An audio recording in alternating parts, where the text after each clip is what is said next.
The Elder Scrolls has a long history of emperors and their empires, and while we aren't going to look at all of them today, we are going to be looking at the very best that have ruled Tamriel from Cyrodiil.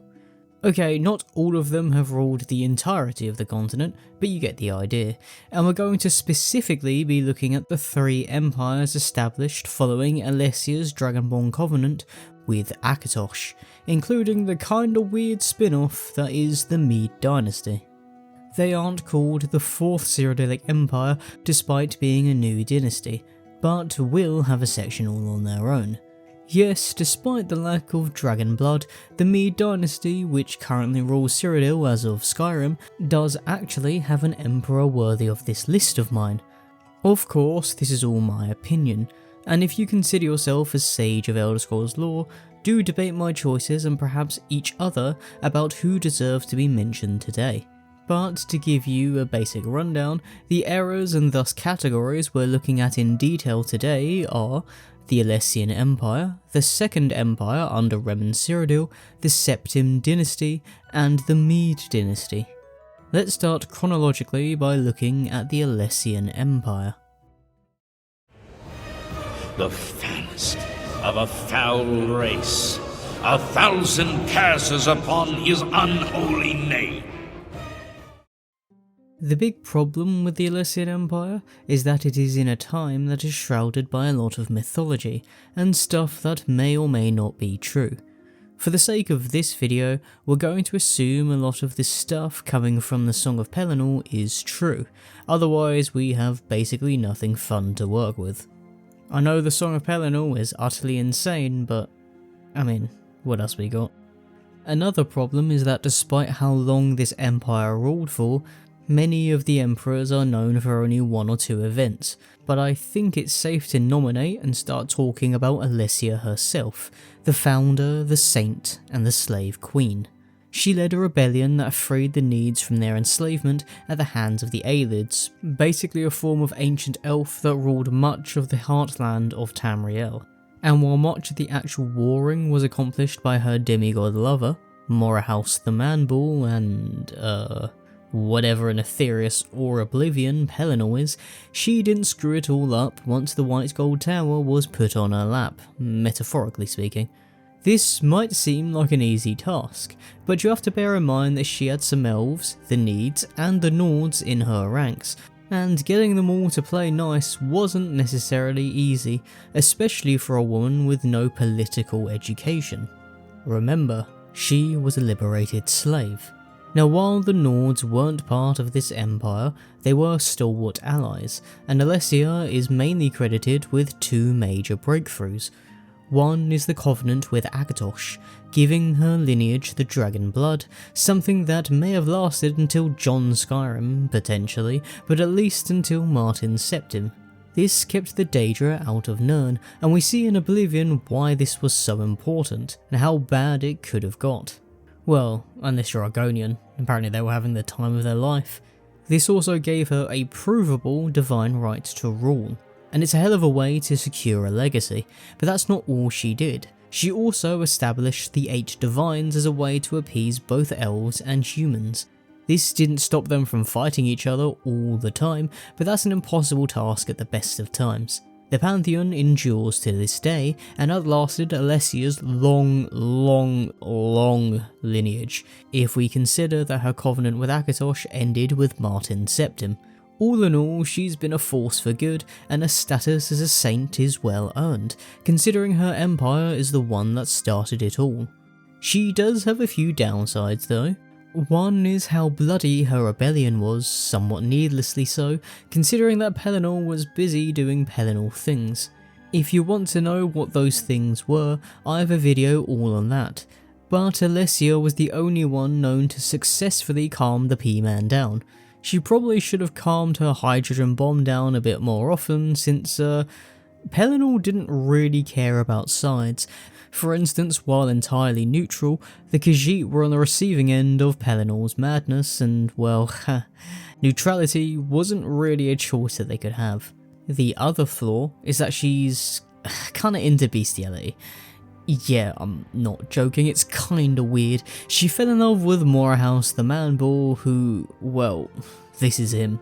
Granted, he can probably shapeshift, because his statue in the Imperial City is human, but her son was credited as the first Minotaur by many, and it can't have been a great time giving birth to those horns. Yeah, that's a nasty thought.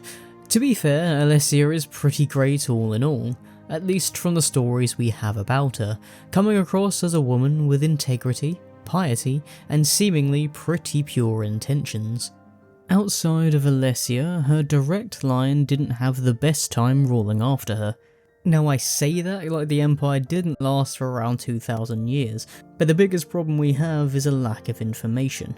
For instance, most of the information we're given about her son, Belhaza, is more to do with what he is rather than what he did. Other than its founding, the Alessian Empire is also famous for its religious zeal and a monkey man trying to rewrite reality with a giant dragon break known as the Middle Dawn. Yeah, whatever emperor let that happen under their watch isn't getting on this list anytime soon.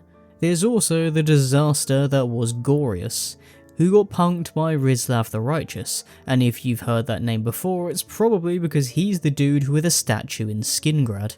The Alessian army got decimated by Rislav, which is rough considering that Skingrad is not that big. But we're not looking at the worst emperors around, we're looking at the best, and there isn't a lot in the Alessian Empire that good other than Alessia. I guess that's why they named it after her. The best after her, in my opinion, is probably Hestra, a martial empress who saw High Rock in the Reach and thought that it would be a good addition to her collection, defeating the leader of the Grey Host, a giant vampire army that will make Harkon's mouth water, and Red Eagle, the forsworn ghost guy with a special sword. And that is one hell of a war portfolio. She also improved the roads in the Empire, which is pretty cool. I mean, we like infrastructure improvements, so she gets a double thumbs up from me. And what makes this all so impressive is that it looks like she did all of this in the span of 3 years. That's right, in the same time it takes to do your average degree, girl boss Hestra over here conquered High Rock, the Reach, and also captured the Pirate King, Red Brahman. That's 3 famous figures taken down in 3 years. And most historic figures in Elder Scrolls tend to be credited with 1 or 2 at most. So despite her potentially very short rule, I'm gonna give Hestra the number 2 spot behind Alessia for our best emperor in the Alessian Empire. Or I guess Empress in this case, but now let's move on to the weeaboo empire that probably has the least screen time, the Empire of Reman Cyrodiil. I surely do not need to warn you that all his remaining strength is marshaled there. The major difference between Reman Cyrodiil's empire and the others is the strong Akaviri influence, and this is because the warriors of the continent made up a large portion of the empire's early army. This is also due to Reman Cyrodiil himself, most famous for defeating the first Akaviri invasion, which probably could have taken over most of the continent by the looks of things. It didn't seem like the Iliac Bay could do much to halt their advance, and the Nords got sent to the cleaners by these snake dudes. Also, the Akaviri were apparently snake folk called Seiski, but they might have also been shapeshifters? I don't know. But anyway, Reman managed to unite enough of Tamriel together to stop these invaders, got them on side by showing them his dragonborn powers, then used this new army to get a conquest underway. This army also formed a new corps, known as the Dragon Guard. These guys were the precursors to the Blades, and the famed dragon hunters that Delphine is often referencing.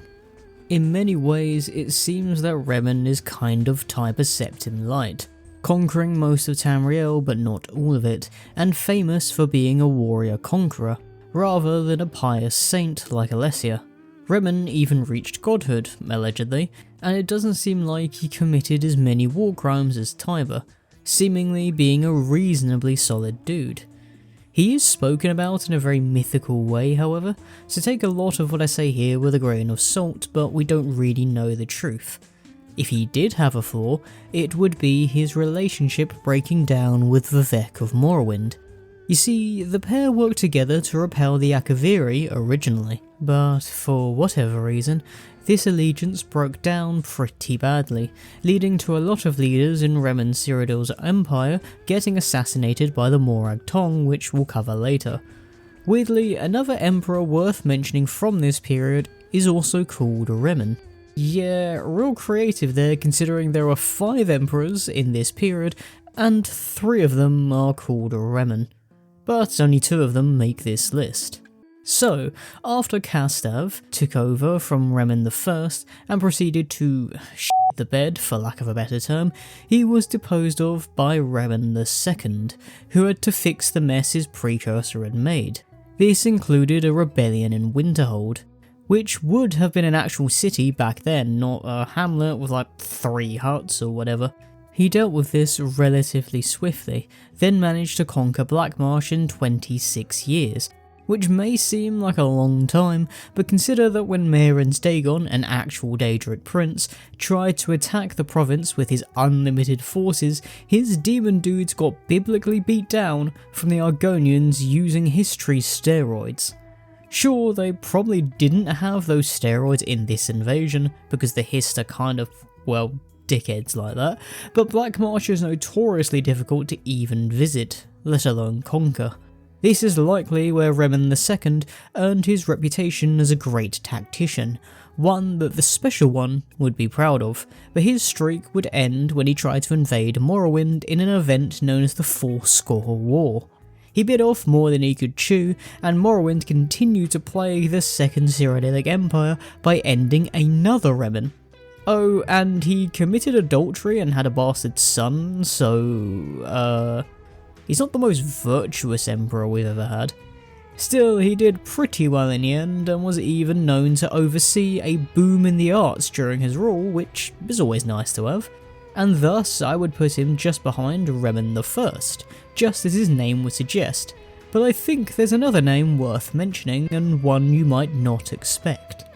Potentate Vizijushaye, I think that's how you say his name, but there's not a pronunciation guide anywhere. Anyway, he's an Akaviri potentate, and possibly one of those snake dudes, and while he wasn't an emperor, he did everything an emperor would have done, taking over once Reman Cyrodiil's empire ended with Reman III getting assassinated by the Morag Tong. This is becoming a theme. But for a snake guy without dragon blood, Shaye did a lot. He made a bunch of crazy cavalry units, including wolf riders, camel riders, bear riders, and gwar riders. If you want to know what a gwar is, this is it. Kinda looks like a Star Wars alien, like a mount you'd see in Star Wars The Old Republic. Not only that, he made the guilds, established the Second Era, and largely stabilised the empire, despite the lack of an emperor and his bloodline, which is pretty impressive. He did this for a freakishly long time too, over 300 years, which is mad because Reman Cyrodiil's bloodline only lasted around 200. We aren't sure why he lived so long, and whether it's biologically natural or magically enhanced, but he was eventually assassinated by, and I want you to say it with me now, the Morag Tong.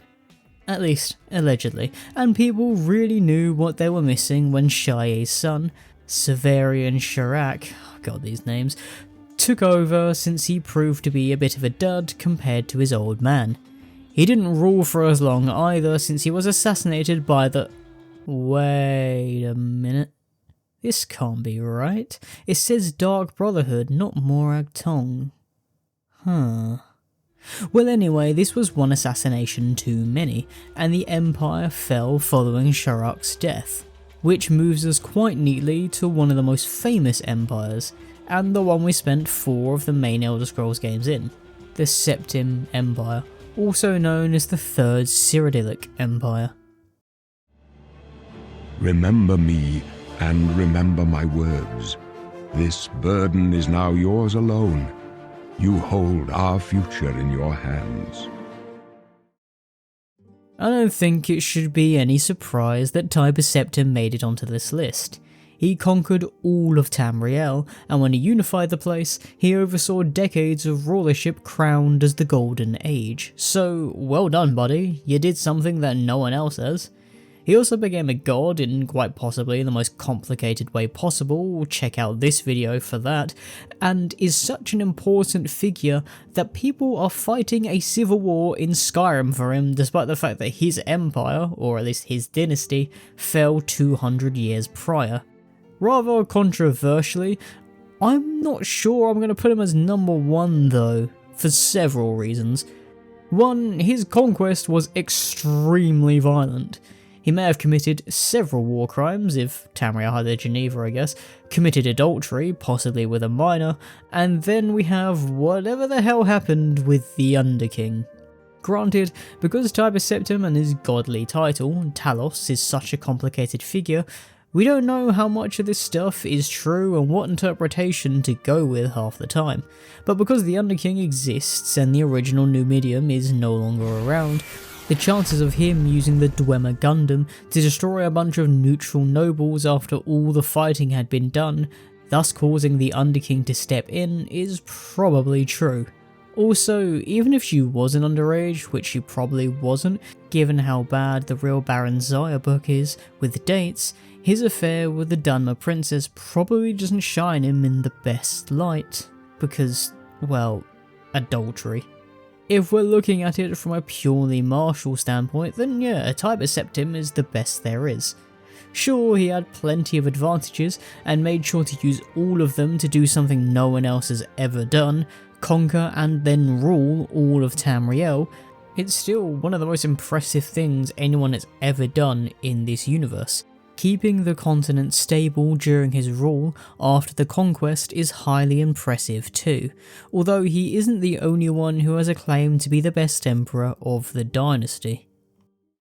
I'll do anything, I'll do whatever it takes to...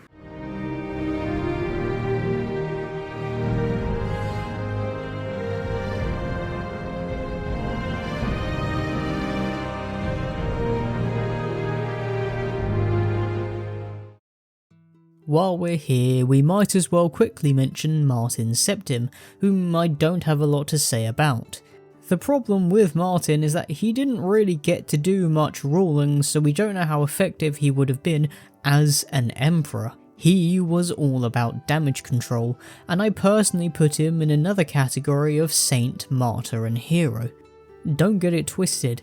He is a great man, who probably would have been an awesome emperor with the right guidance but never really got the chance. His dad is worth a mention too, Uriel VII. Because Uriel had the bad luck to rule during a bunch of Elder Scrolls games, his rule was plagued by crisis after crisis, the worst of which was the Oblivion crisis that ended his life. I personally subscribe to the idea that Uriel did the best you could expect in some pretty terrible circumstances. Sure, choosing Yagathon to be a personal advisor was probably a bad idea, considering that Uriel got stuck in Oblivion because of him, but you gotta cut the guy some slack. There was a disaster after a disaster during his rule, and the Empire didn't fall under his watch. He got pretty damn close straight after, and I don't think he is at the tippity top of emperors throughout Cyrodiil's history, but he is worth a mention. He's also played by Patrick Stewart, so, you know, brownie points there. Now let's get into an actual contender. Someone you may not know as well, but is well worth their weight in gold. Catariah I, whom Titus Mede's ship is most likely named after. Catariah is similar to Uriel in that she had a lot of odds stacked against her, but instead of it being several games worth of disasters, it all stems from her being a Dunmer. Yeah, the Empire was ruled by a Dunmer Empress for 46 years, and she began as the wife of Pelagius the Mad. But, I mean, Pelagius was mad and thus unfit to rule, so they binned him into an asylum and Catariah took over. Despite all the pushback she got as a non-Septim Empress, she put in the work, travelling around Tamriel more than any emperor since Tiber Septim, repairing many international relations ruined by other emperors before them. She's basically the perfect diplomat.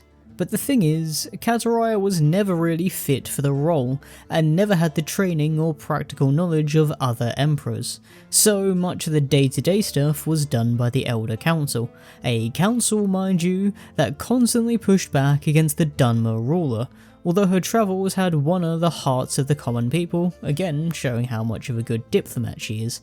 She eventually won over the Elder Council by essentially having a bit of a bet with them.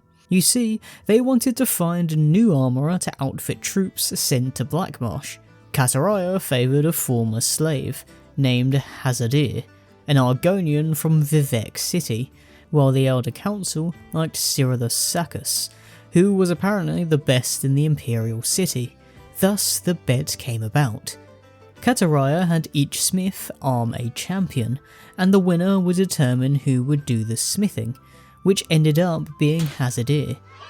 This also won the Elder Council over, again demonstrating Cyrodiil's diplomacy, and her rule was peaceful and prosperous. And she seemed like a good person, which isn't always a guarantee. Her detractors would point out that the Septim Dynasty, or at least the bloodline, technically ended with her, since her son with Pelagius was succeeded by his half-brother, who wasn't actually a Septim by blood. But Cyrodiil wore the Amulet of Kings and thus had dragon blood somehow, so I guess Akatosh is cool with her. And so am I suppose. Since Uriel VII and Martin Septim are descendants of Cyrodiil, and her son with another man, they're technically not related to Tibus Septim, so that's an odd thing to think about. Still, while this ends our list of Dragonborn emperors, there is one more section to go through filled with technically regular dudes. And while I think there's only really one emperor worth talking about as one of the greats, it's still worth looking at the Mede Dynasty as a whole and a few figures within it. But of course, you and I have a date with destiny, but so it is with assassins and emperors, Now, you can't really talk about the Mede Dynasty without talking about Titus Mede. Twice.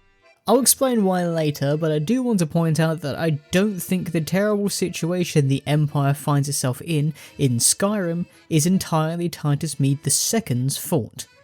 According to the Great War book, he inherited a weakened empire and deserved some props for not losing the Great War, despite the Imperial City falling. The White Gold Concordat was a controversial treaty, and he's one of these emperors who got dealt such a bad hand that I'm unsure he could have done something more unless he was someone really, really special, which I don't think he is. Again, I don't think Titus Mede II is a great emperor by any means, but I don't think he's a terrible one either. He's simply okay in a time period where it's pretty bad to be an okay emperor. I do think he could have tried to negotiate some better terms for the White Gold Concordat, since the terms he ended up with were outright terrible, and it's not like he was in a completely losing position, he did just win the biggest battle of the war. But let's move on to a guy with the same name and triple the ball size, Titus Mede I. Titus Mede I is a Chad. He came into power during the Stormcrown Interregnum, following the end of the Septim Dynasty, and basically hammered the Empire back together pretty decently, considering he was just some Colovian warlord without a true claim to the throne. With less than 1,000 soldiers, and yes, I want you to remember this, less than 1,000, he managed to conquer the Imperial City and defeat his rival, Thulz the Gibbering, some weird witch warlord dude that not a lot of people liked who had taken the Imperial City first. Now imagine conquering the Imperial City with fewer than 1,000 soldiers. I couldn't imagine even convincing fewer than 1,000 soldiers to try and conquer a capital city. Titus Mede had Jurgen Klopp levels of man management, I swear. Anyway, with around 2,000 soldiers, yes he doubled up, he defeated another rival, then went around on a campaign to patch up the empire. And I'm surprised he could even go around the continent considering the sheer size and heft of his balls. He also apparently defeated a Red Guard general in single combat and used his immense charisma stats to convince him to fight by his side. This general, Takar, became one of Titus's closest allies, and by the time his work was done, Titus Mede I had put High Rock, Skyrim, all of Cyrodiil, because it had split up into several countries at this point, Hammerfell and Valenwood back into his empire without the Amulet of Kings, Dragon Blood, or any kinds of magical bollocks. Just big bollocks. He did this with tactical genius and sheer elbow grease, like the Chad he is. Can you tell I'm playing favourites a bit here? Yeah, I'll admit it now, I'm a Titus Mede I fan, but he does have his flaws. He was pretty passive during the entire Umbriel crisis, basically a floating island from oblivion appearing out of nowhere, since it wasn't actively flying over his territories. But it's still a giant floating island from oblivion. You're the Emperor, you should probably do something about that. I also feel like he could have done a bit more to get political allies outside his empire, and perhaps have lent a hand to the Dunmer of Morrowind to get them back on side. It would have been a way for him to show the Dunmer that his empire was different and that he was willing to help them despite the people before him not aiding the Dunmer during the Red Year, the worst time ever. But to be fair to Titus, he had a lot going on in this period. Now, before we move on to comparing all my top picks at this point, there's one more name I want to mention quickly. While I said that Titus Mede I was the only candidate worth mentioning for the greatest emperor debate from this dynasty, his son seems to have had the makings of a strong ruler. The only problem is, we don't know what his rule was like, let alone if he even ruled at all. It's assumed he took over from his dad, becoming Atrebus I, but as it stands, we only ever saw Atrebus as a prince in these two books.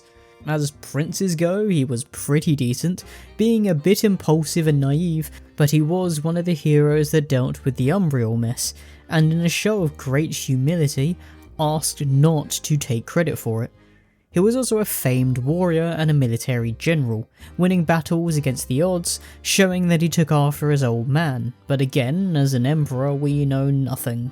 So sorry Atrebus, you are a cool prince, but I've got no idea if you were as cool as an emperor. But he's worth an honourable mention just before we get into all of the names and my number one.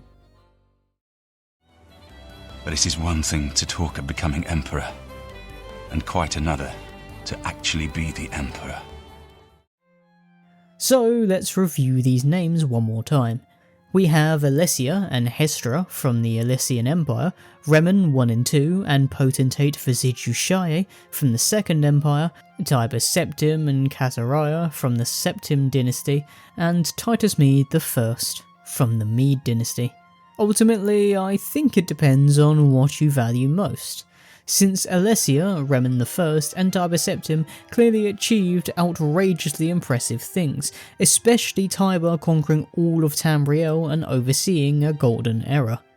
Alessia started the whole thing, but all three had a lot going for them in terms of powerful allies, crazy superpowers, or giant mechs. As great as Reman II was, he couldn't overcome the Morrowind problem, and left the realm in a pretty bad place following his untimely end. And while I love what Cazariah did, the Elder Council covered for her a lot, even though they didn't like each other all that much. Titus Mede I and Vizigishae only ever felt like they were holding down the fort, and while they did awesome jobs making sure that Tamriel didn't fall to bits, the chaos could only be stalled. Titus Mede I didn't really set up his empire in a great way to deal with the Aldmeri Dominion threat later down the line, although to be fair to him, he had a lot going on. If you want greatness and achievements, Tiber and Alessia are your guys. If you want the closest thing to mythical perfection, it's Reman Cyrodiil the First. If you want the least problematic ruler who endeared herself to her people, it's Cazariah. And if you want Chad warriors, it's Hestra and Titus. If you want those who are very good at fixing everyone else's mistakes, it's Vizigishae and Reman II. As for who I think is the best, well, I think I've shown my bias here. The military victories of Titus Mede I, as well as his ability to stitch together a fractured empire despite not being someone with a dragon blood, is quite frankly a miracle. Taking the imperial city with fewer than 1,000 men is a tactical masterclass, and providing some form of stability without magical plot armor given to you by Akatosh is just incredible. Theoretically, Titus Mede I is just a dude, but what he did as just a dude is amazing. Feel free to disagree with me though and fight your favourite emperor or empress, especially if you're a Talos worshipper thinking that Tiber Septim should be number 1, but this is my number 1 pick, and to be honest, I think anyone that I've mentioned in this shortlist has a strong claim. Still, maybe I've missed someone that you think deserves to be mentioned here, so let me know in the comments below. To the radio station! Torches! Get your torches! Pitchforks! Can't be an angry mob without pitchforks! Thanks for watching. I did promise a bit more of a lore-heavy video this week, and while the lore isn't particularly deep, jumping from time periods and eras, I hope this gives you an incentive to do some of your own research, or maybe go through some of my backlog. Some of the videos are old and kinda stinky, but hopefully they're better than just reading the wiki. Many of these videos are less than 15 minutes long, so have a look, and if you're feeling generous, do the whole YouTube ritual thing of liking, commenting and subscribing so we can appease those AI overlords, and I hope to see you in another video. Wolf bore its fangs and spread its claws, and tore at its own hide. Drink the blood and become my sons, or by dawn you'll never survive. And so the pack was born again as the Wolves of Jorrvaskr, to rule in life and serve in death as the moonlight's bound hunter. And so the pack was born again as the Wolves of Jorrvaskr, to rule in life and serve in death as the moonlight star.